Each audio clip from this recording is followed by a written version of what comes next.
Hello there, Internet. It's Eric M. Weingart, and today we're going to be discussing a bit of a different thing than what I normally talk about. Higurashi, When They Cry, Chapter 1, Onikakushi.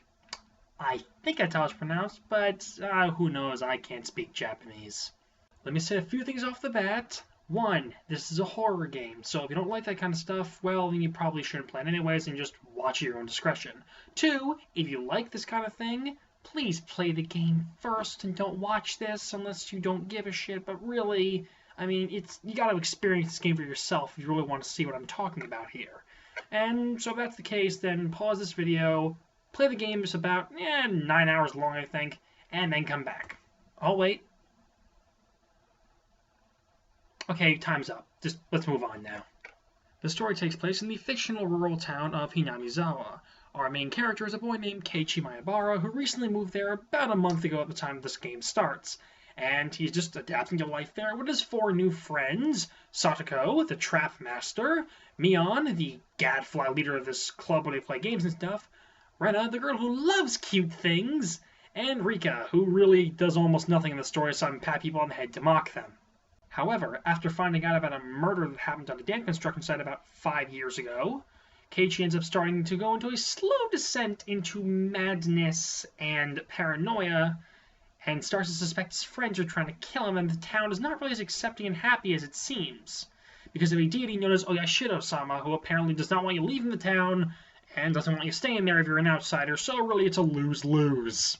And at the end of all this, Keiichi proceeds to brutally murder Rena and Mion in his own bedroom with a metal baseball bat.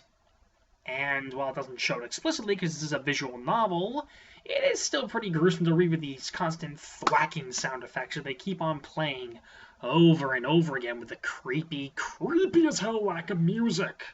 And these scenes leading up to it with Rena and Mion's eyes turning these bizarre, I'm not sure to describe, just soulless stares that just terrify you. And the music used in those situations only compounds the horror. What I think works so well about this game's horror is that really you don't know when Keiichi starts going insane and what he's imagining what's actually happening. Who's talking to him? He's talking to himself, saying it out loud, imagining. It's really hard to tell if people are reading his mind or if he's talking to himself, which really just leaves you with more questions than answers by the time the game ends and Keiichi claws his throat open until he bleeds to death, which really I don't even want to visualize, but the game makes you do it anyways, and boy, does it not leave a pretty picture in your head, and you probably won't want to eat dinner. Doesn't mean the game's all gruesome, grim, and gritty. No, it starts off very happy-go-lucky, very silly, very just amusing and entertaining. Keiichi's enjoying his life with his friends, he's laughing, smiling, playing games, all that good stuff. The problem is, though, that when he starts going insane, you really can't tell, because it seems to be around the time where he discovers about the murder, or maybe during the festival, or when Takano and Tomitake tell him about the murders and the curse. You really don't know when it starts happening, just that it still continues with a happy tone until about 7 hours in. Then the illusion just dropped, and Keiichi suddenly starts going really crazy and immensely paranoid.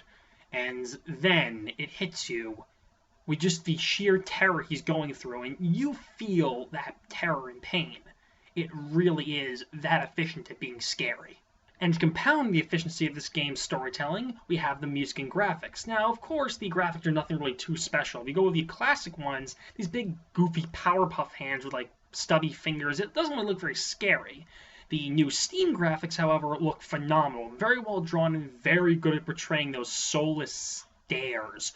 Oh my god, does that come out of nowhere and really work. And the music is just wow, it's good. I mean, it's not really the most memorable thing, but god damn, does it do a good job at setting the tone and atmosphere. And there's also the weird, like, buzzing sound, it's like a siren-like sound that plays on occasion. Damn, is that stuff really good at establishing the mood. So, yeah, that's my opinions on Higurashi. The game's currently $6 on Steam, and I do believe it's well worth that price tag. It takes around 8 to 10 hours to finish, depending on your reading speed, if you have autoplay on and all that stuff. And obviously, you read all the tips and make sure you actually follow everything and maybe guess as the game goes on. There's also a couple of cool mods, like the PS3 graphics and voice mod for the Steam version, which I don't personally recommend getting, but you can get it if you want to. It's pretty easy to acquire. Just look up the guide on Steam. It doesn't take very long to figure out. That's really all there is I can say on this game. This is Eric M. Weingart signing off, saying, well...